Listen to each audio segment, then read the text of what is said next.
Bien, vamos a comenzar esta segunda intervención por mantener el horario, pues también ser fieles al horario y no empezar el primer día saltando.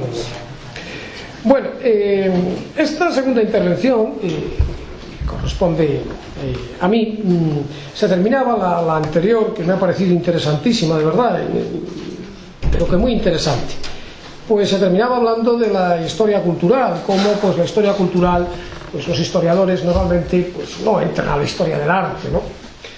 Pues yo voy a hacer historia cultural, claro, no me lo he podido inventar en este poco tiempo, ya lo verán ustedes que lo que voy a hacer es eso, y además cada vez me interesa más, cada vez me interesa menos el objeto artístico en sí mismo, o al menos fuera del contexto, ¿no? Como quizá muchas veces pues nos hemos estado acercando a él.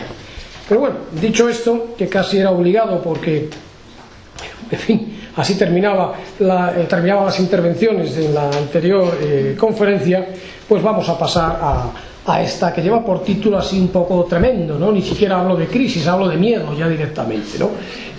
Porque las crisis llevan a veces al miedo, por más que nos abran muchas posibilidades.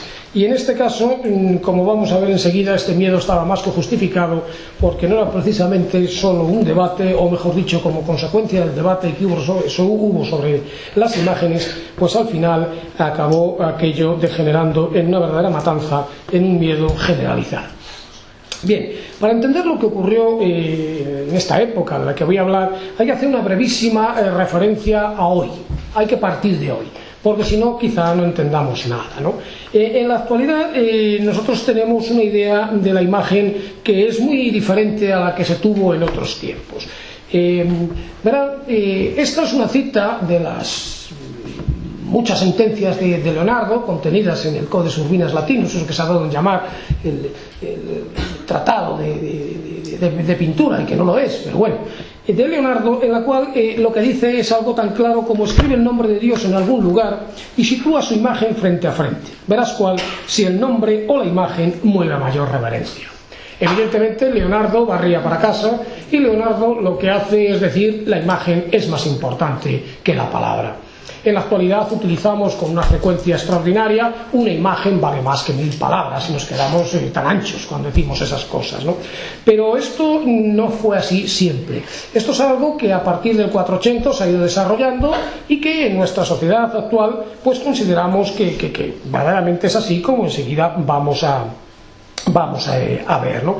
La palabra en una época no muy lejana a Leonardo era todo, y si no, pensemos en un Santo Tomás. Santo Tomás miraba a las imágenes de soslayo, no le importaban, consideraba que aquello era pues poco importante, que eran realmente imágenes pues para gente sin formación, para personas que no tenían capacidad de acercarse a la verdad revelada, que se había revelado a través de la palabra. El texto era lo importante, la escolástica es el libro, ¿no? Y tampoco está tan lejos, cronológicamente hablando, un Santo Tomás de Leonardo. Pero, como digo, el cambio se produce pues a partir de lo que llamamos Renacimiento, y hemos llegado hasta nuestros días, en los cuales pues la imagen es prácticamente todo. En una sociedad absolutamente alfabetizada como es la occidental, pues probablemente nunca se ha leído menos relativamente que ahora, y además lo que se lee es, bueno, pues por llamarlo de alguna manera, liviano. Ya sé que el calificativo pues no es muy preciso, pero habría que utilizar un exabrupto, y tampoco es cuestión de hacerlo aquí, ¿no? No se lee prácticamente nada, todo es absolutamente ligero, y bueno, el resto nos movemos en esas imágenes con esa estética que se ha dado a llamar de Las Vegas, donde todos son imágenes, que nos bombardean por todos los sitios. Esto es Times Square, la plaza famosa en Nueva York, y ahora la imagen es muy reciente, porque bueno, es muy reciente, es hace poco más de un año, ¿no? Celebrando el año nuevo, el año 2012, y ahí lo vemos no solamente lleno de gente, me interesa que veamos que está lleno de anuncios por todos los lados. Es el lugar del mundo donde más caro se paga el centímetro cuadrado, ya no el metro, el centímetro cuadrado, por colocar un anuncio, y eso es realmente lo que nos llama la atención. Neones, poco escrito, impactante, de manera que nos llegue sin que tengamos que emplear, sin que tengamos que leer aquello, sino que sea simplemente de un golpe de vista. pero todavía llegamos mucho más lejos. En el año 1982 ocurrió algo que es extraordinario, y es que en ese momento se presentó pues un nuevo disco, un disco a cargo del cantante Michael Jackson, pues de sobra conocido por todo el mundo, y este disco, que llevaba por título Thriller, se hizo archifamoso, no sé si tanto por las canciones como por el videoclip que lo acompañaba. Bueno, no he querido tampoco aquí, en fin, poner un videoclip de él, pero bueno, esta es una imagen captada en la cual el cantante aparecía con toda esa especie de zombies y de personajes extraños surgidos del cementerio o algo así, y bueno, eso fue lo que llamó la atención. En la actualidad no existe un solo grupo musical de éxito que nos presente una canción sin ir acompañado del videoclip correspondiente. Pero la música está hecha para que entre por los oídos, ¿verdad? No por los ojos.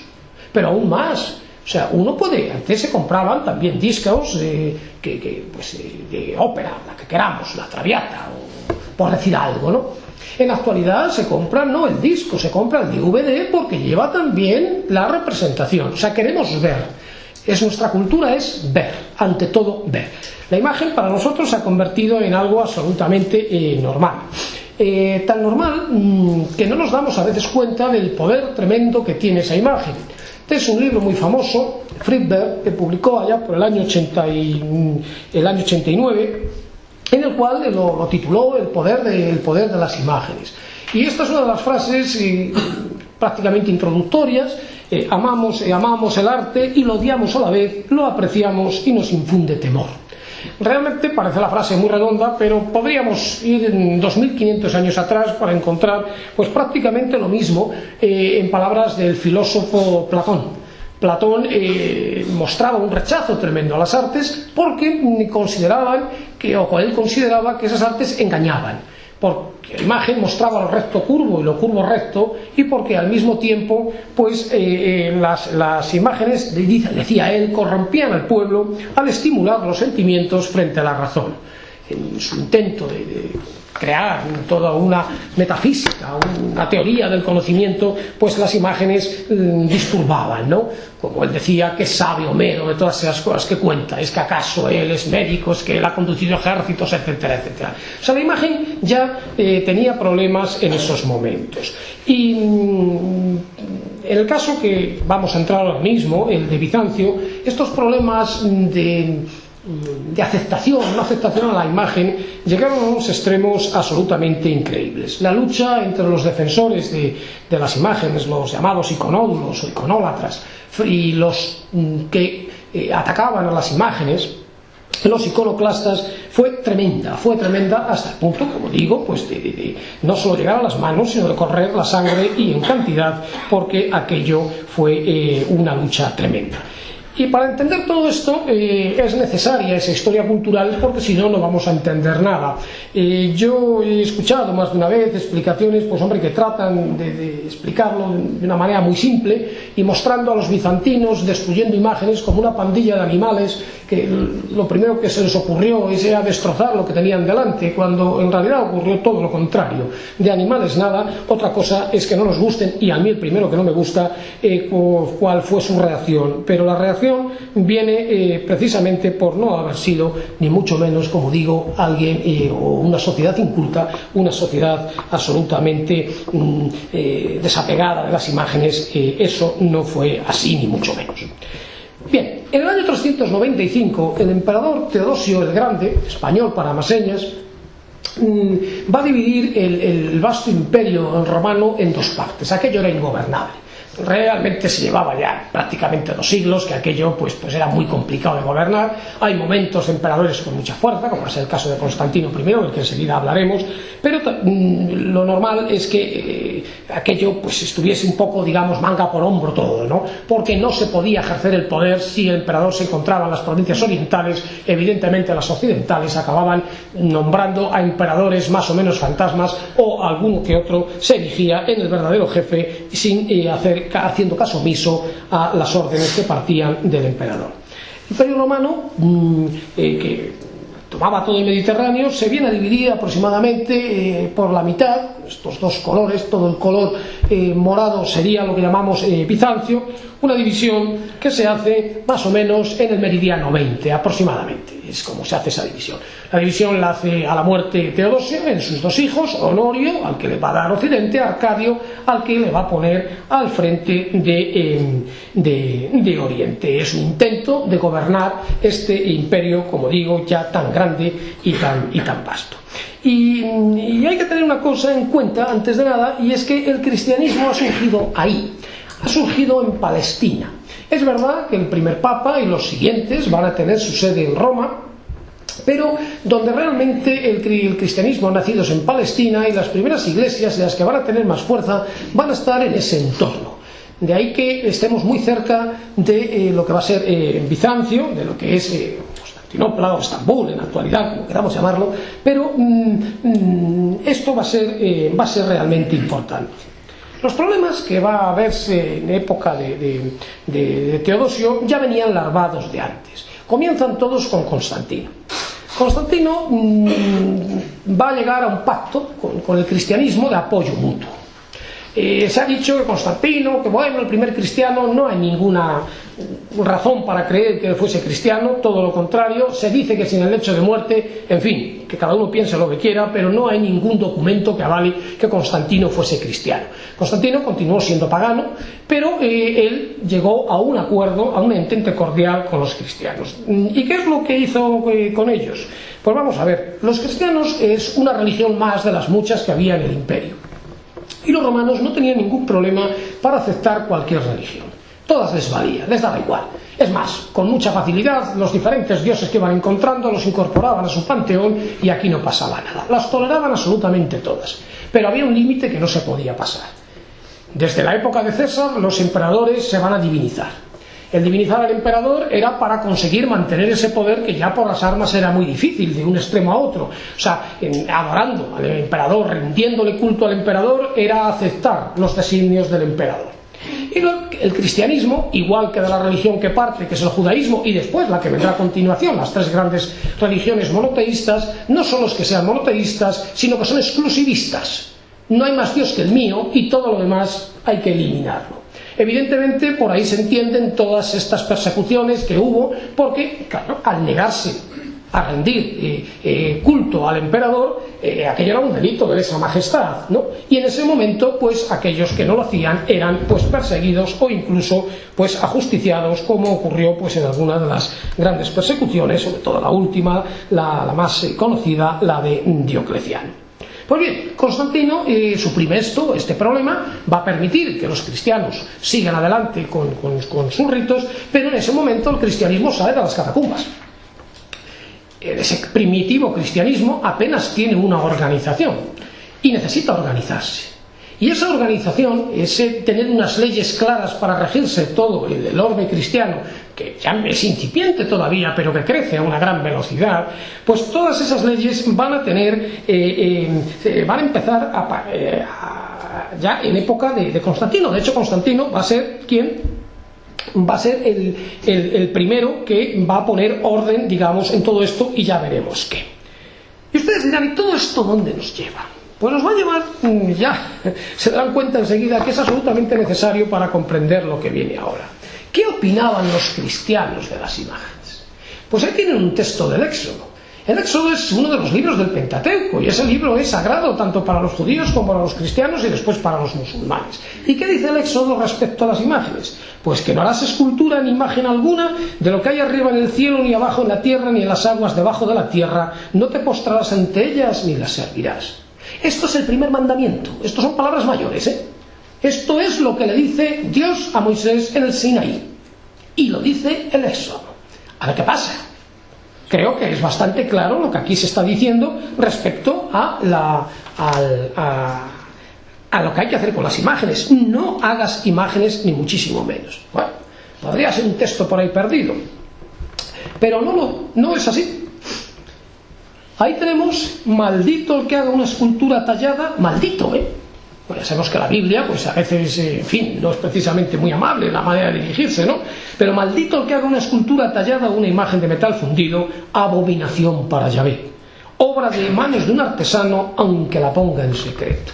Esto está en Deuteronomio, otro de los libros del Pentateuco, o sea, del bloque, digamos, fundamental, básico de la Biblia, del Antiguo Testamento. Bueno, con esto por delante, ¿dónde vamos? Pues la verdad es que hay muchos textos, y no son los únicos, que apoyan el que no se hagan imágenes, que las imágenes es pura idolatría.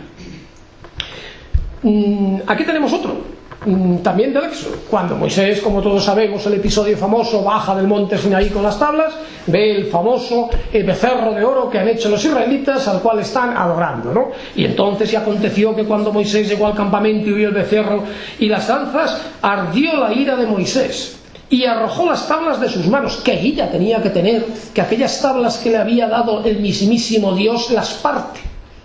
Fijémonos hasta dónde estaba. Y su ira es porque está viendo una imagen, lo que ocurre alrededor de una imagen, ¿no?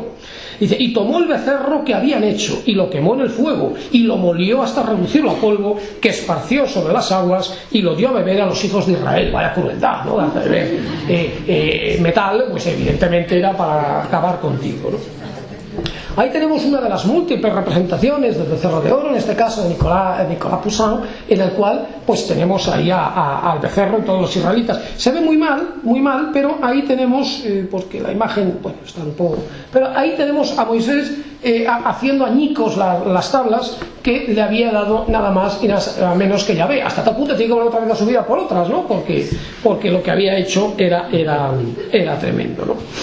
Y no solamente son los textos del Pentateuco, profetas, pues también nos van a decir algunas cosas. Isaías, ¿no? El maestro carpintero va a cortar unos cedros, toma un roble o una encina que escoge entre los árboles del bosque, planta un abeto que la lluvia hace crecer, sirve a la gente de combustible, pues toma una parte y se calienta. También lo enciende y cuece pan. También hace un dios y lo adora. O sea, un trozo de madera cualquiera puede servirnos para encender el fuego, puede servirnos sencillamente para hacer un ídolo y venerarlo, ¿no? En este caso estamos ante Isaías, ¿no? Otro de los profetas importantes, pero ya no es el Pentateuco. Sabemos cómo hay una continuidad en todo esto. Se abomina de la imagen.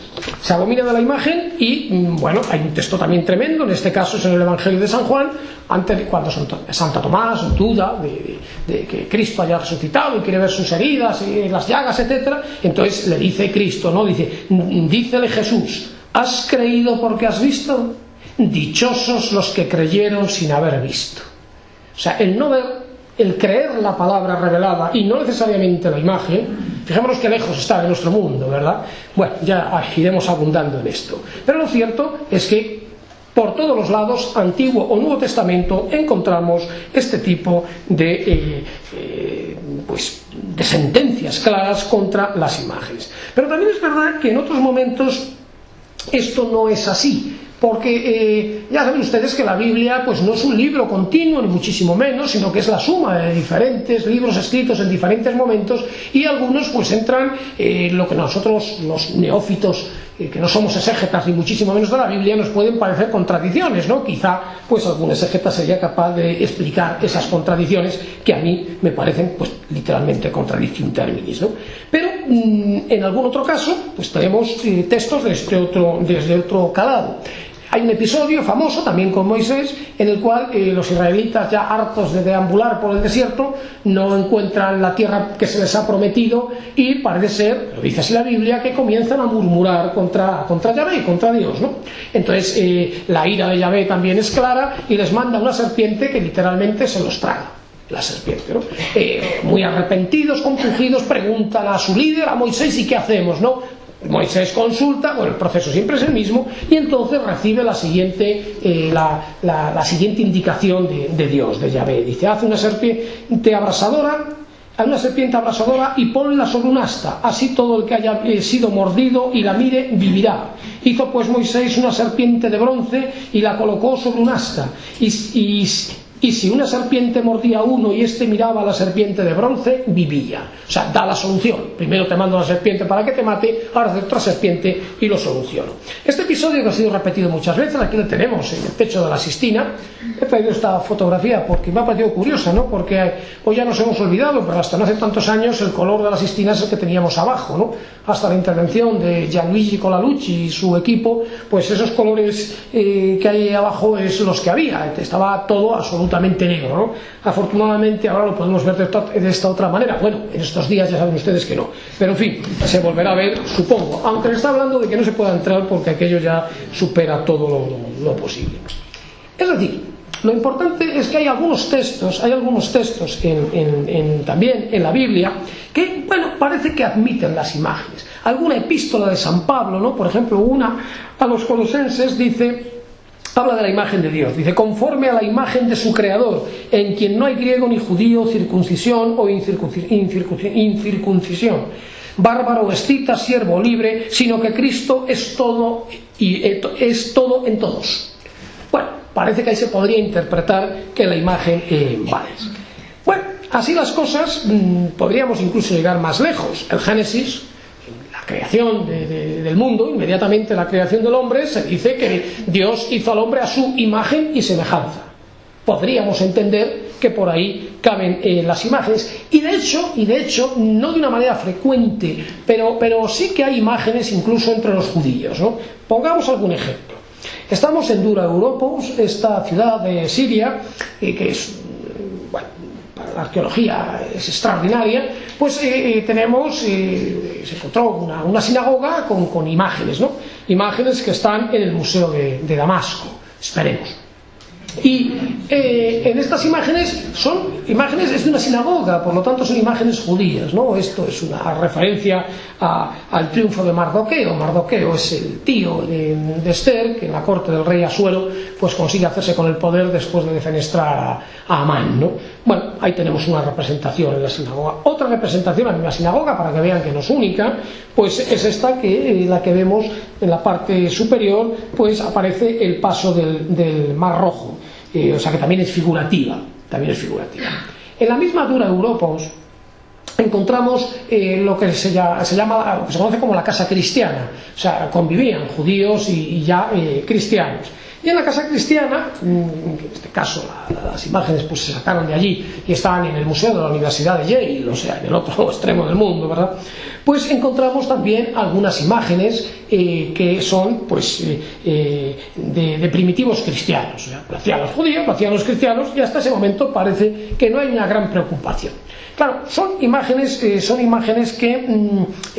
pues no son muy importantes, que son más bien pues lugares pequeñitos, apartados, y tampoco tenían una gran difusión, pero las hay, ¿no?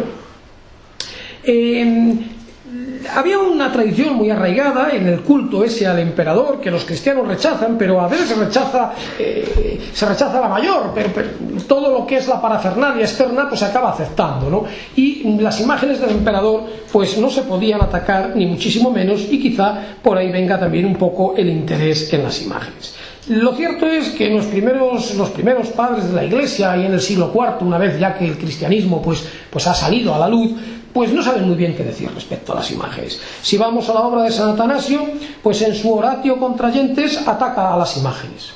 Pero en otra obra de San Atanasio, que es Sermo de Sacris Imaginibus, ensalza las imágenes. O sea que él mismo muestra esta ambigüedad clarísima, ¿no? San Basilio las defendió, San Jerónimo las atacó, y así podríamos seguir con un largo muchos nombres, un largo número de padres de la Iglesia, o de personajes preeminentes del cristianismo, que tienen actitudes que se ve que no son ni muchísimo menos claras. De luego la crisis es ya considerable. Cuando todos que están defendiendo lo mismo, cada uno dice una cosa, ya aquí no sabemos qué es lo que ocurre, ¿no? Porque todos pertenecían, digamos, al mismo credo, ¿no? Y sin embargo tienen actitudes diferentes. En cualquier caso, sí que hay algo importante. Puede haber imágenes o puede no haber imágenes, pero a Dios no se le representa nunca. Nunca aparece representado Dios como efigie. Se representa de manera simbólica, una zarza ardiendo, por ejemplo, ¿no? Pero no se representa como imagen. Para nosotros esto nos cuesta un poco de trabajo aceptarlo, porque claro, desde el 480 las imágenes de Dios Padre pues son continuas, ¿no? Acabo de poner el techo de la Sistina, podría haber puesto la creación del mundo del techo de la Sistina, pero como es tan conocida, voy a una imagen que quizás sea una de las primeras que representa a Dios Padre de una manera clara, ¿no? Que es la Trinità de Masaccio en Santa María Novella. Estamos en la década de 1420. Ahí se representa a Dios de una manera perfectamente clara detrás del crucifijo. Pero que todavía hay dudas se puede ver en otra obra del mismo momento, ¿no? De hacia 1430, que es el famoso políptico, la adoración del Cordero Místico de los hermanos Van Eyck, ¿no? En la parte superior, la figura central que tenemos, pues el debate actualmente sigue vivo entre los historiadores del arte sobre si es la representación de Dios Padre o es Cristo, porque es una figura un tanto híbrida, no queda claro. Parece que todavía hay un cierto rechazo a la representación de Dios Padre. A partir de aquí se va a representar muchas veces. Pero ¿cómo se ha representado antes? Pues miren ustedes, por ejemplo, en Ravenna, si quieren, en italiano, da igual, como ustedes quieran, pues ahí tenemos la representación de Dios en este magnífico mosaico de la hospitalidad de Abraham y el sacrificio de Isaac, y está representado aquí en la parte superior. ¿Le pueden ver ahí? Una mano, ¿verdad? Es una mano, Dios es una mano. Ahí aparece, no aparece el representado. Si también seguimos en el mismo San Vitale en Ravenna, en este otro mosaico que aúna dos de los sacrificios más queridos del cristianismo, el sacrificio de Abel y el sacrificio de Melquisedec, pues de nuevo tenemos la representación de Dios como una mano. Bueno, es un gesto quizá no muy interesante hoy, ¿no? Pero en fin, ahí lo tenemos, ¿no? O sea, a Dios se le representa de esta manera simbólica, no se le representa de otra forma. Estoy hablando de Dios, y estoy separando y consciente de lo que hago porque quiero separarlo, ¿no? Vayamos un poco más allá. ¿Qué hacen los primitivos cristianos incluso en esas catacumbas? Pues representan a su personaje principal. De momento dejémoslo ahí, hablemos de su personaje personal, a Jesucristo. Pues ¿cómo lo representan? Pues también utilizan estas formas absolutamente simbólicas. Porque a Dios, dice San Juan, dice, a Dios nadie lo vio jamás. Pero dice a Dios. Y esto es la representación de Cristo. Ahí le tenemos representado, pues, como buen pastor, como cordero, etc. De estas representaciones hay hasta aburrir, ¿no? He puesto 2, 3, o ni sé cuántas, ¿no? Esta última de este sarcófago de Vía Salaria, donde tenemos ahí claramente a ese buen pastor. Tanto se abusó de representar a Cristo como el pastor, que en uno de los concilios, el concilio del año 692, conocido como el concilio quinisexto, porque fue una especie de apéndice al quinto y al sexto, pues en este concilio, en el canon 82, se prohibió taxativamente la representación de Cristo como cordero, y se exige que se le represente como persona. Y es verdad que hay representaciones de Cristo ya como un hombre. Ahí le tenemos en brazos de su madre, en esta adoración de los magos, o en esta magnífica imagen, el sarcófago de Junio Basso, en el cual muestra la entrada en Jerusalén a lomos de un burro, ¿no? Bueno, ahí sí aparece representado. Pero aquí empiezan los problemas para la imagen. Aquí empiezan los problemas y tremendamente serios. La sociedad bizantina admitía evidentemente que la imagen era impactante, que llegaba con facilidad. Pero la sociedad bizantina empieza a debatir sobre el significado de esta imagen y la importancia que puede tener esta imagen. Y llegan a algo que para nosotros es difícil de entender y que les pido que hagan un esfuerzo porque es algo muy alejado de nuestra mentalidad actual. Para los bizantinos, para esa sociedad culta bizantina, una sociedad que recupera el griego, una sociedad que se mantiene en cierta medida todavía en todo lo que es la cultura grecorromana hasta la toma por parte de los turcos otomanos en 1453, es una sociedad culta, realmente preparada e interesada en todos estos problemas. Pues esta sociedad entiende que la imagen solo puede tener dos características. La primera de ellas es que la imagen y el modelo se identifiquen. Imagen y modelo se identifiquen. Con lo cual ya no estaríamos ante una imagen y un modelo, estaríamos ante lo mismo. Esto es lo que se conoce con el nombre de la consustancialidad. Algo consustancial. Son iguales. Nosotros, todos, tenemos en nuestro bolsillo la cartera y de ahí llevamos las fotografías de nuestros hijos, primos, padres, hermanos, novias, novios, en fin. Bueno, y cuando se las enseñamos a alguien esa fotografía, te pregunta, oye, pues tu hijo, tu nieto, no sé qué, pues le enseñas, mira, pues aquí está María o Carlos, tal, y estamos hablando ante esa imagen como si no estamos viendo esta es la fotografía de María. Claro, lo entendemos con la fotografía de María, pero esa fotografía de María para nosotros nos sirve para hablar de María, no de la fotografía de María. Sin darnos cuenta diferenciamos, ya sabemos que María está en su casa, en este momento ha salido del colegio y estará merendando nocilla, bien, de acuerdo, pero eso para nosotros no lo explicamos, lo asumimos. Pues fijémonos que los bizantinos por ahí van a hilar más fino o lo van a complicar mucho más. Solo la imagen vale si es consustancial, si tiene la misma sustancia. Una fotografía y una persona no tienen la misma sustancia. Por lo tanto, esa imagen no valdría. Y aquí acompaño con estos textos de San Juan. Yo y el Padre somos uno, dice Cristo. Y yo estoy en el Padre y el Padre está en mí. Ahí eso sí que habría una consustancialidad, pero no con una fotografía. Si la imagen y el modelo es lo mismo, valdría esa imagen, de momento. Pero la otra posibilidad es que imagen y modelo no sean consustanciales, que la imagen tenga autonomía, nuestra fotografía. Y si la imagen tiene autonomía, para los bizantinos, esa imagen no sirve para nada. Es irreal, falsa e indigna de representar nada. O sea, lo que nosotros entendemos por una imagen, para ellos eso hay que apartar. Solo vale la imagen, solo esa imagen puede ser aceptada si es consustancial, si el prototipo y la imagen tienen la misma sustancia. Claro. ¿Y ahora qué hacemos aquí nosotros? Porque esto es un lío considerable. Ahí tenemos la representación de Cristo. Vamos a ver. Si esta imagen no es consustancial a Cristo, fuera. Quitémosla. No sirve. Es irreal. Es falsa. No. Esta imagen es consustancial a Cristo. Supongamos que decimos esto. ¿Entonces la podemos admitir? Vamos a seguir complicándolo. Si nosotros hacemos una imagen de Cristo, estamos diciendo que Cristo carece de naturaleza divina. ¿No hemos quedado que a Dios no lo ha visto nadie? Dice San Juan. ¿No hemos quedado que a Dios no se le representa nunca? Entonces, ¿por qué represento a Cristo? ¿Cómo lo represento? Como hombre.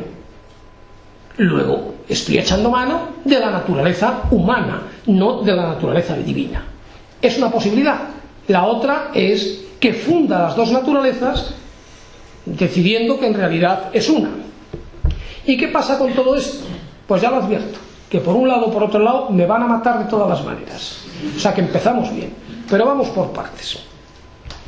Esto es un problema estético tremendo, porque va a acabar con la destrucción de las imágenes y las que se hagan después pues van a tener unas características bastante curiosas. Pero aparte del problema estético, en el fondo lo que hay es un problema teológico, ontológico, cristológico, es lo que va a haber. El debate es tremendo por ahí, ¿no? Y todo eso se va a llevar a las artes. De manera que es imposible entender lo que ocurre aquí en este periodo de crisis tremenda sin entender cuáles son los fundamentos filosóficos, teológicos, mejor dicho, que están apoyando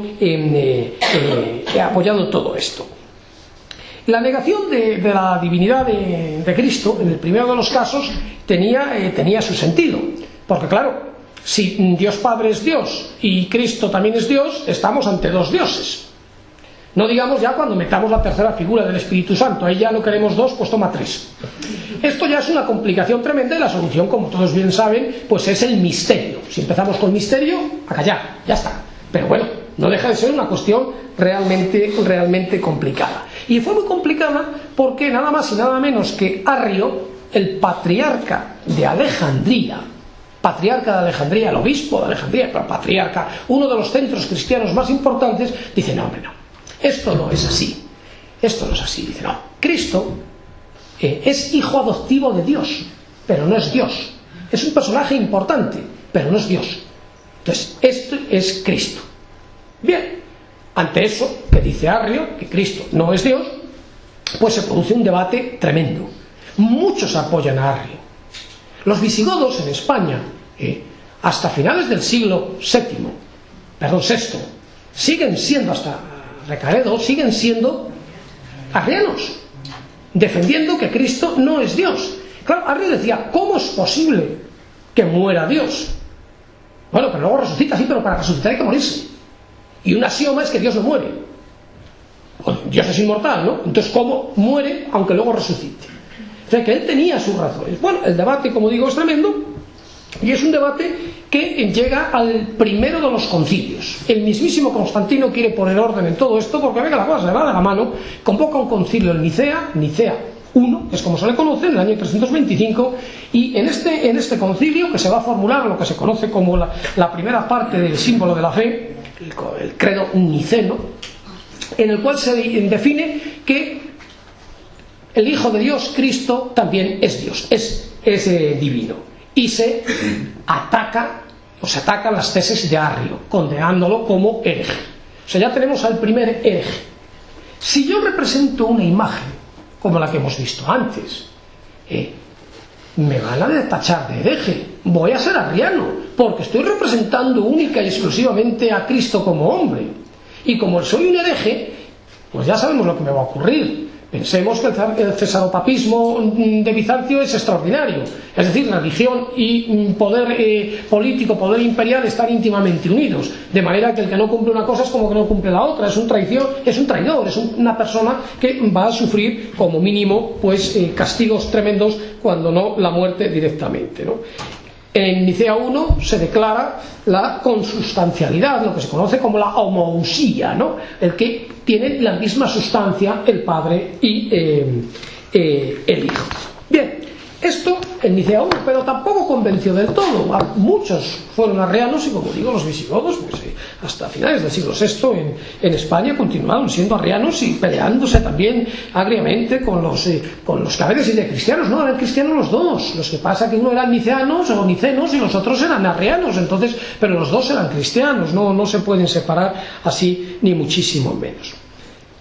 Teodosio el Grande quiso poner más orden en lo que no encontraba en este caso, ¿no?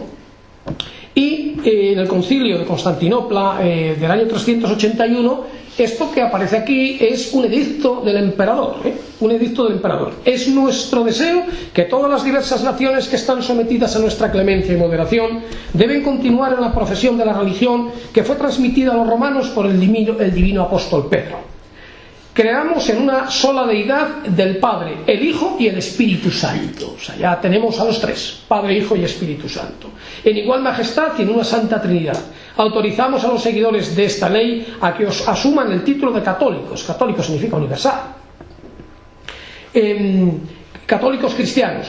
Pero por lo que se refiere a los otros, decretamos que sean señalados con el ignominioso nombre de herejes. A la horca, vamos. Así de simple. ¿Y si yo hago una imagen? ¿Y si yo conservo una imagen? ¿Y si yo tengo una imagen en casa? No digamos ya si la adoro. ¿Qué soy? Arriano. Por lo tanto, hereje. Por lo tanto, las imágenes empiezan a estar, la imagen de Cristo me refiero, empiezan a tener pues muy mala, pero muy mala prensa. Bueno, la solución de Arriano no había sido buena, pero tampoco estaba todo el mundo de acuerdo. Y otro personaje de gran importancia, Nestorio, patriarca de Constantinopla, entre el año 428 y el año 431, tampoco acepta la doctrina oficial. Pero él no es arriano, él plantea otra cosa. Plantea que Cristo es Dios y es hombre, pero que es Dios en el cielo y es hombre en la tierra, con lo cual podía pues haber fallecido, ¿no? Esta doctrina, que se conoce como difisismo, los fisis, dos naturalezas, pues fue combatida en otro concilio, el concilio de Éfeso. Este concilio, convocado por el emperador de Oriente Teodosio I y presidido por el patriarca de Alejandría Cirilo, al cual enseguida volvemos, ataca a Nestorio, consiguen que se aprueben que las ideas de Nestorio pues son erróneas, son herejes, ¿no? Y para que todo quede claro, pues incluso vamos a ver enseguida cómo hay hasta representaciones que quieren mostrarnos que las cosas son no como dice y como dice Nestorio, ¿no? Pero este concilio ya empieza a no ser reconocido por todas las iglesias. Entonces la Iglesia Católica Apostólica Asiria del Oriente ya se desgaja, es un primer cisma de una pequeña iglesia, pero no acepta la doctrina oficial de la doble naturaleza de Cristo en una sola persona, esa unión hipostática a la que enseguida llegaremos. Bueno, pues en Éfeso se empieza a desarrollar el culto a la Virgen como Theotokos, que significa literalmente la que dio a luz, la que dio vida a Dios. La Virgen dando vida a Dios, puesto que Cristo es Dios en este momento, ¿no? Y tenemos imágenes de esas, bueno, todas las que queramos y alguna más, pues de estos momentos que se conservan, claro, se salvaron imágenes, no todas desaparecieron, ¿no? Bien, todo esto, si nos mataban primero por arrianos, pues ahora nos matan por nestorianos, o por las dos cosas, pero el caso es que, en fin, causas, como pueden ver, no faltan para acabar con nosotros si nos dedicamos a hacer imágenes, a conservarlas esas imágenes o a adorarlas. Tanto afán puso Cirilo de Alejandría, San Cirilo, después, en que Nestorio estaba equivocado, que a Cirilo le faltó nada, pero de luego a su seguidor, Eutiques, ese ya sí se pasó, digamos, dos pueblos, y se fue al otro lado. Frente al difisismo, frente a las dos naturalezas, dijo una sola. Es lo que se conoce como el monofisismo. ¿Y qué es el monofisismo? Otra herejía. O sea, si separamos mal, si unimos igual, ¿no? O peor, ¿no? Pues ya tenemos otra herejía. Herejía que vamos a encontrar en el concilio, atacada en el concilio de Calcedonia del año 451. Piensen que todos estos concilios no se hacen ni uno en Roma, ni en Italia. Todos se están haciendo en el ámbito de Asia Menor o en la misma Constantinopla. Es donde están haciendo los concilios, ¿no? O sea, estamos en el lugar donde todo esto está realmente hirviendo. Y lo que conocemos es muy poco, muy poco. Porque como al final ganaron los iconólatras, se encargaron de destruir todos los textos que apoyaban las razones por las cuales los iconoclastas fueron contra las imágenes. En el concilio de Calcedonia, pues que es conocido en la historia como la gran prevaricación, imagínense lo que fue aquello. Aquello iba todo hecho y antes de que nadie entrase ya estaba todo votado y ya estaba todo firmado. Bueno, fue tremendo, se conoce como la gran prevaricación, ¿no? Pues lo convocó el emperador Marciano y ahí se proclama a Jesús Cristo como totalmente divino y totalmente humano. Cristo tiene dos naturalezas en una sola persona. Es lo que se proclama, ¿no? Se rechaza el monofisismo, originándose la extinción de no sé cuántas iglesias. Aquí les he apuntado algunas de ellas: la Iglesia Ortodoxa Copta, la Iglesia Apostólica Armenia, la Iglesia Ortodoxa Siriaca, la Iglesia Ortodoxa de Malankara en la India. O sea, empieza a haber ya separaciones claras, porque claro, no todo el mundo acepta la doctrina oficial, que es esta: Cristo tiene dos naturalezas y una sola persona. Pero al representar a la persona no representamos las dos naturalezas. Entonces la imagen necesariamente es abominable ya en sus inicios. Todo esto llegó a tal extremo que ustedes han oído hablar muchas veces de las famosas discusiones bizantinas, ¿no? Que se habla y que se habla. Bueno, pues mucho tiene que ver aquí con esto, ¿no? Como enseguida vamos a ver. En Constantinopla, en el año 661, el Papa Virgilio siguió insistiendo en las dos naturalezas de Cristo, en la famosa unión hipostática de las dos naturalezas, pero hay más interpretaciones, y una de ellas es el conocido como monotelismo, que asumía que Cristo tenía dos naturalezas pero unidas en una sola voluntad. Si hacemos una imagen ateniéndonos a esto, también somos herejes, puesto que el monotelismo es otra de las muchas herejías que hubo en aquellos momentos. Y como les digo, llegó todo a tal grado podríamos decir, de locura, que no me resisto a poner este texto de Gregorio de Naciano. Dice: en Constantinopla, si entrabas en una tahona para comprar pan, el panadero, en vez de deciros el precio, se ponía a argumentar que el padre es mayor que el hijo. El cambista discutía del engendrado y el eterno en vez de contarte el dinero, y si querías tomar un baño, el bañero te aseguraba que el hijo procede de la nada. Bueno, como pueden ver, de estos textos hay muchos, no lo he tenido que buscar con lupa, ¿no? Más bien he tenido que ir cortando porque bueno, hay unas limitaciones de tiempo y de espacio, claro, para todo ello, pero esto es a lo que se llegaba, o sea, era una verdadera locura, ¿no? Porque, claro, se trataba de discutir sobre todo esto, pero todo llegó a un extremo que en principio solamente era una discusión, digamos, teológica o cristológica, hasta que entre el año 726 y el año 730, no se puede precisar exactamente, el emperador de Bizancio, León III, se le conoce como Isáurico porque era de origen sirio, decreta la destrucción de las imágenes. Todas las imágenes deben ser destruidas. Empieza el periodo iconoclasta en ese momento. Estas imágenes quedan proscritas, hacerlas, conservarlas, adorarlas, tenerlas, en fin, está todo proscrito. Y de hecho, una de las primeras órdenes que da el emperador respecto de las imágenes es manda destruir un Cristo que estaba en una de las puertas, en la puerta de bronce del Palacio de Constantinopla. Cuando fueron los funcionarios a destruir esa imagen, esto es curioso realmente porque van a ser increpados por un grupo de mujeres, pero no son increpados simplemente, oye, no lo hagas, sino que al final acaban matando a los funcionarios. O sea, fijémonos ya en qué términos de virulencia estamos, ¿no? Y digo lo de mujeres porque vamos a ver la importancia que van a tener las mujeres en todo esto.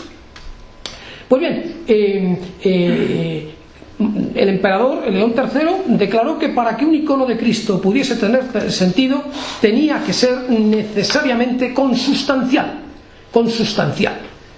Y el concilio iconoclasta de Constantinopla del año 754 condena literalmente a los artistas por tratar de delinear la naturaleza divina, incomprensible e ilimitada de Cristo. Durante más de 100 años estuvieron literalmente matándose los bizantinos.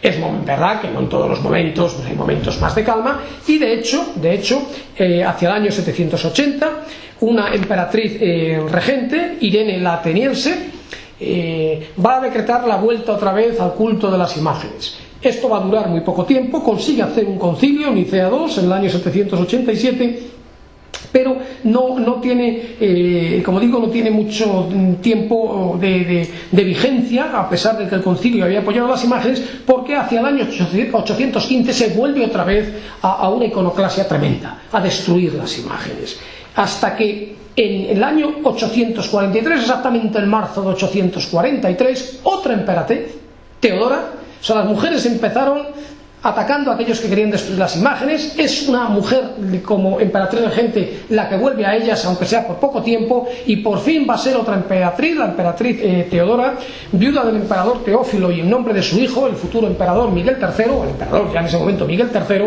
que va a declarar el regreso al culto a las imágenes.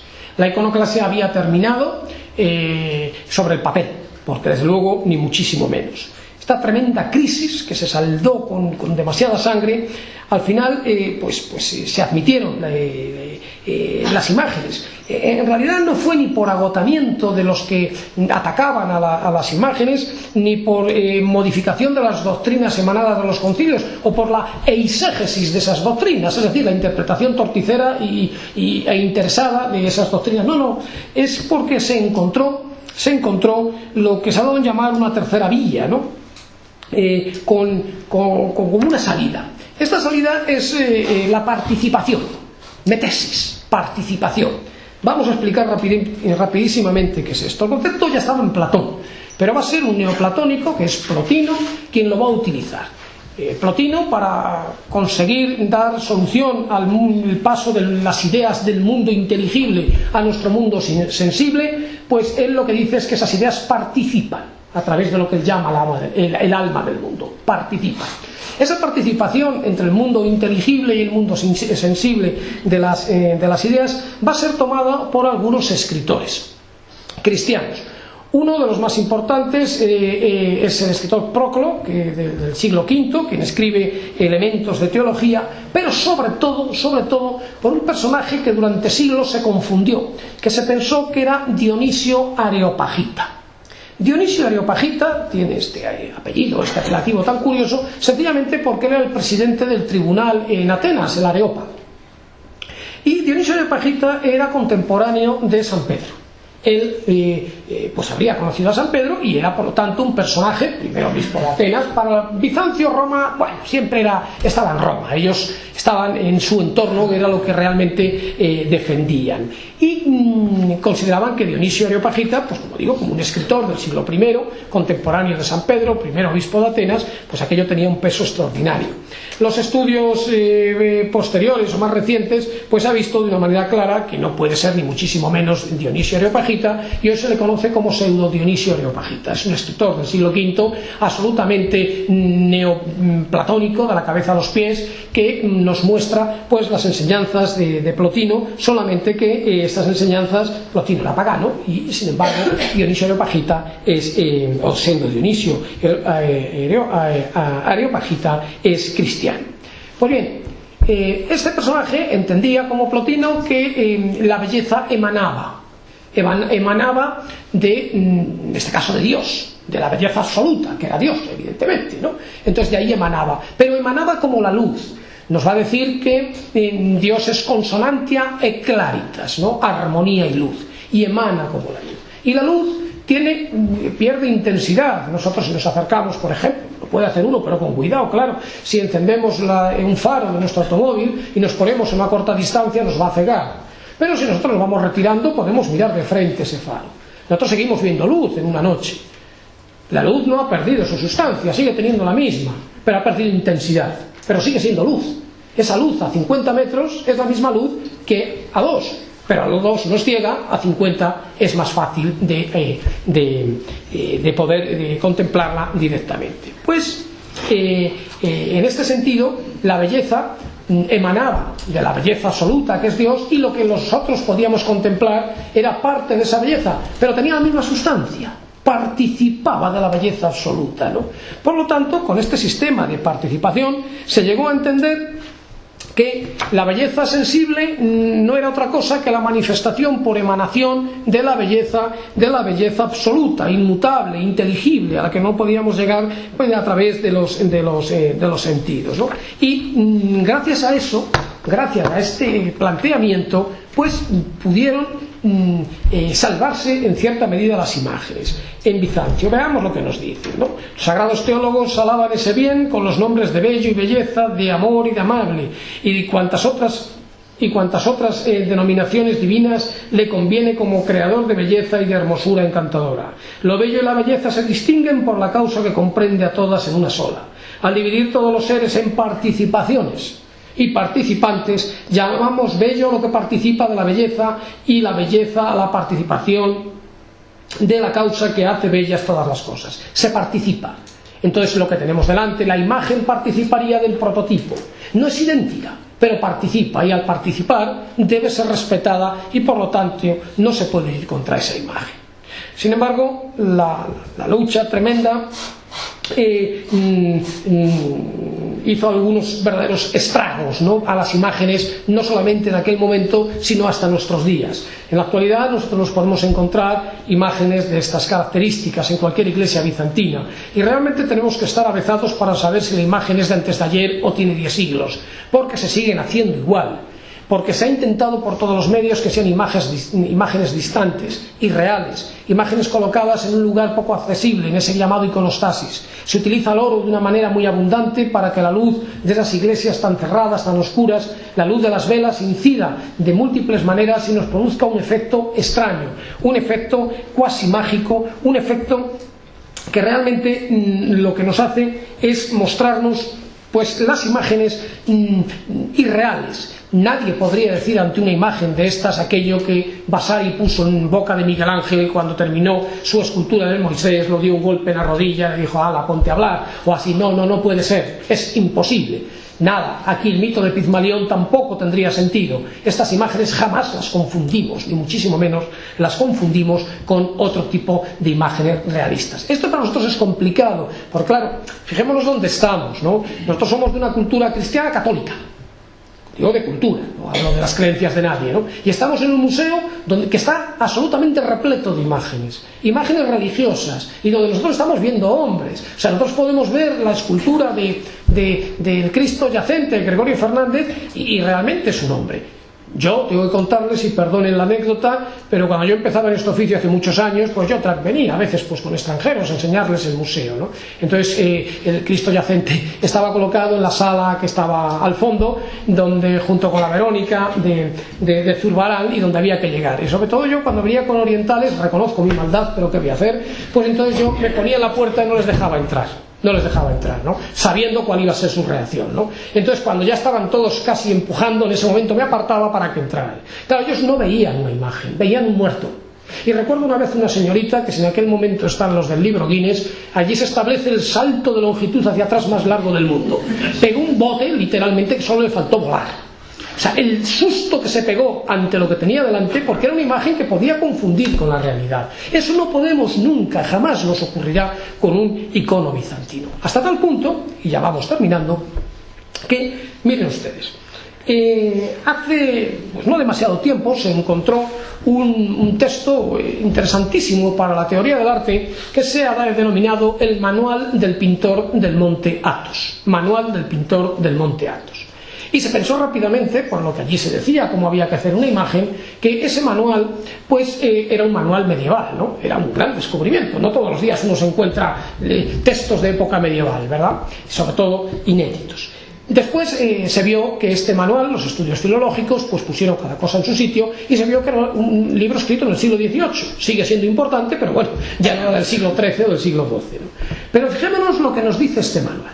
Lo que tenemos aquí delante es el archifamoso Pantocrátor de Dafni, muy cerquita de Atenas, realizado hacia el año 1100. Y lo que se nos dice es que para hacer una imagen hay que seguir el siguiente procedimiento. Lo primero es tener presente el canon de esa figura. Y el canon de esa figura pasa por medirle a alguien el rostro. El rostro es lo que va desde el arranque del pelo en la frente hasta el mentón. Eso es el rostro. Bueno, a eso lo damos el valor 1, el que hemos marcado ahí aproximadamente. A continuación, dividimos ese 1 en 3 tercios, que se corresponden a la nariz, 1 como está ahí, a la frente, el segundo, y el tercero a la parte que va desde la finalización de la nariz hasta el mentón. Son 3 tercios. Bueno, esto tampoco es extraño, esto lo decía Vitruvio, o sea que tampoco es ninguna cosa rara, pero los bizantinos llegan más lejos. Dicen que otro tercio como este se corresponde exactamente con la coronilla. Todas las imágenes bizantinas, igual que esta, son imágenes muy cabezonas, ¿no? Porque tienen una cabeza muy grande, que es una verdadera proyección, ¿no? Vemos la coronilla tan grande que tiene. Ahí tenemos el otro tercio, lo he movido un poco para que lo veamos más claro, ¿no? Y todavía otro tercio más, que es el que se corresponde con la barba. Con la barba. Bueno, dirá yo, que llega este hombre aquí con tantas divisiones, o falta ahora que nos vaya contando también los pelos de la barba. Pues no, van a ver lo siguiente. Dice el Manual del Pintor del Monte Athos. Hecho esto, dice, toma el compás. Pones el compás, clavas el compás exactamente en el arranque de la nariz. Ven ustedes ahí el punto rojo, ¿verdad? Con el compás ahí, abrimos el compás exactamente la distancia de uno de esos tercios, la nariz, y tracemos un círculo. Primer círculo, la cara, o parte de ella. Abramos el compás con el mismo centro, otro tercio más, y tracemos otro círculo. A ver qué nos sale ahora. Pues ahora ya tenemos algo más, ¿no, verdad? Hemos metido todo lo que es el pelo, lo que es la nuca también, y hemos llegado hasta el mentón. No se le puede ver por la barba. Y abramos el compás otro tercio más, que es el que se corresponde, ese tercio que nos falta, con la barba. Y ahora tenemos el tercero de los aros. Fíjense cómo prácticamente coinciden, esto evidentemente lo he hecho yo aquí sin demasiadas precisiones, pero cómo coincide con todos los elementos importantes de esa imagen. El rostro, el pelo y el aro. Todo. Esto se repite indefectiblemente desde la época inmediata a la lucha de las imágenes. Las imágenes se han convertido en algo lejano y en algo que tiene que seguir una norma prácticamente intocable para evitar caer en ese realismo que es el que nos puede llevar por el camino equivocado. Miren, ahí más o menos también hecho, o sea, mejor, más adaptado, y vemos como prácticamente cuadra. Así es como se hacían las imágenes. Así es como se hacían. ¿Qué ocurre?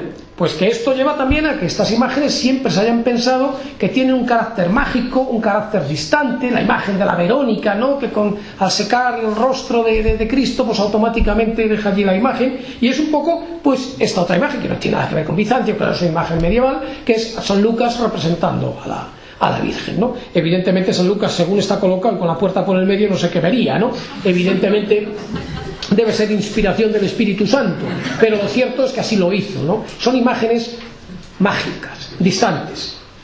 En fin, no son imágenes ni mucho menos realistas como las occidentales a las que estamos acostumbrados. Y para terminar, necesariamente, pues tengo que hacer una mínima referencia a lo que ocurre en Occidente. ¿Y qué pasó en Occidente? Porque hemos dividido el Imperio Romano en dos. Y siempre hablamos de la crisis de las imágenes en Oriente. ¿Y en Occidente? ¿Qué ocurre en Occidente? Pues en Occidente ocurre que éramos bastante brutos. Y hay que decirlo bien clarito. O sea, aquí no hubo un debate ontológico. Aquí se pasó de todo esto. O sea, se barbariza mucho antes todo Occidente, y todas estas cuestiones teológicas tan complicadas, tan sesudas, no se van a plantear nunca. Y como no se plantean, pues tampoco hay un gran problema. Es más, el planteamiento fue que las imágenes pues servían, que nos llegaban, que esas imágenes impactaban, ¿no? Pues lo que se hizo aquí fue utilizarlas. Y alguien, es un personaje extraordinario para la historia de la Iglesia, como es el Papa Gregorio Magno, que era bisnieto y nieto de papas, o sea, que, bueno, no era precisamente un don nadie. Pues Gregorio Magno, hacia el año 600, decretó que las imágenes eran buenas. Y lo hace no por cuestiones teológicas, no, lo hace por cuestiones funcionales. Dice, vamos a ver, ante una población que es analfabeta prácticamente toda, que es incapaz de acercarse al texto, sí le podemos mostrar imágenes, y en esas imágenes va a poder ver esas historias sagradas, esas hagiografías, todos esos misterios que nosotros le estamos contando y que no va a poder de otra forma leerlas. Y ahí tenemos parte de su famosa epístola ad Serenum. Sereno era el obispo al que la escribe, donde dice: la pintura se expone en las iglesias para los que no conocen las letras lean al menos con la vista en las paredes lo que no pueden en los libros. Esta gente, Gregorio Magno, ¿no? Como no puedes leer en el libro que no eres capaz, por lo menos ahí vas a poder verlo. Y dice, y una cosa es adorar imágenes y utilizarlas para enseñar con su ayuda lo que debe ser adorado, es otra. Una cosa es adorar las imágenes y otra cosa es utilizarlas. Claro, no podemos entrar en ello, pero a ver quién es capaz de trazar la línea que lo separa una cosa de la otra, a ver quién es capaz de diferenciar. De hecho, en época en la que las imágenes ya por todos los sitios eran moneda común, esto es el claustro de Siglos, ¿no? Pues ante obras de estas características, el alma del Cister, no el fundador, el alma del Cister, Bernard de Clairvaux, San Bernardo de Claraval, pues se queja de todas estas imágenes. Se queja de estas imágenes porque dice, ¿qué pintan ahí? ¿Y eso para qué sirve? ¿Eso a qué mueve? ¿Mueve al monje al rezo? ¿Mueve al monje a la penitencia? ¿O sencillamente cuando está dando vueltas por el claustro lo que se está es fijando en todo eso y perdiendo cualquier tipo de concentración en su verdadero cometido, ¿no? Y por eso los monasterios cistercienses, al menos en un principio, carecen totalmente de imágenes. O sea que ese problema siempre estuvo ahí delante. En Occidente, resumo, la funcionalidad fue aquello que nos llevó a admitir las imágenes. Es verdad que en Occidente después va a haber alguna otra crisis, pero esto, esta aceptación de la imagen se puede quizá pues ver en este pequeño poema que el poeta francés François Villon, pues a mediados del siglo XV hizo para su madre, ¿no? Soy una mujer vieja y pobre, ignorante de todo, no sé leer. En la iglesia de mi pueblo me muestran un paraíso pintado con arpas y un infierno donde hierven las almas de los condenados. El uno me alegra y el otro me asusta, ¿no? O sea, es evidente, ¿no? Las arpas le alegran, lo otro le asusta. Podríamos pensar que la crisis de Bizancio pues se terminó ahí, más allá de todo lo que tiene que ver después en el mismo ámbito de Bizancio en cuanto a las imágenes de lo que acabo de hablar. No, hubo crisis importantes de las imágenes, no como la de Bizancio, pero pensemos en la crisis tremenda de todo eso que se ha dado en llamar protestantismo, ¿no? Todo el abuso, el uso y el abuso de las imágenes y cómo se combaten esas imágenes. Nunca se llegaron a prohibir, pero realmente se quitaron muchas porque aquello pues era verdaderamente ya un expositor de imágenes y no precisamente a lo mejor pues una iglesia. El contraataque, la contrarreforma, que volvió otra vez a las imágenes y la exaltación de la imagen en el barroco, en el mundo católico, pues es extraordinaria. He empezado diciendo que hoy las imágenes pues son muy importantes y estamos absolutamente rodeados de ellas. Cine, televisión, todo son imágenes, todo, absolutamente todo. Pero las imágenes, y aquí quiero terminar, sigue mostrando quizá nuestro peor lado muchas veces. Y esas imágenes acaban dándonos miedo. Y este es solo un ejemplo. Esta es una obra archiconocida, la famosa Venus del espejo de Velázquez. Pues ahora se cumplen 99 años, en fin, tendría que haberlo dicho el año próximo, para que fuesen los 100 redondo, en las cuales una sufragista, Mary Richardson, hizo esto a la obra de Velázquez. Y cuando le preguntaron que por qué había atacado de esta manera tremenda a este cuadro, dijo porque esto era poco menos que una imagen que degradaba a la mujer. O sea, realmente la imagen sigue dándonos miedo, sigue preocupándonos y la imagen sigue estando ahí, ambas cosas. Tremendo, ¿verdad? Eso ya le preocupaba a Platón. Muchas gracias.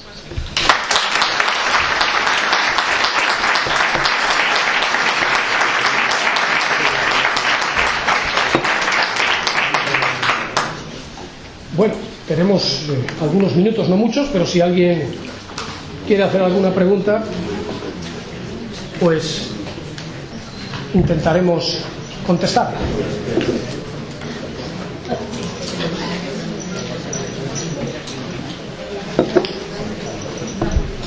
Bueno, pues si no hay ninguna pregunta, no sé si alguien... Nada, bueno, pues si no hay ninguna pregunta, el próximo día, pues a las 5:30, el próximo jueves, continuaremos con la siguiente sesión. Muchas gracias.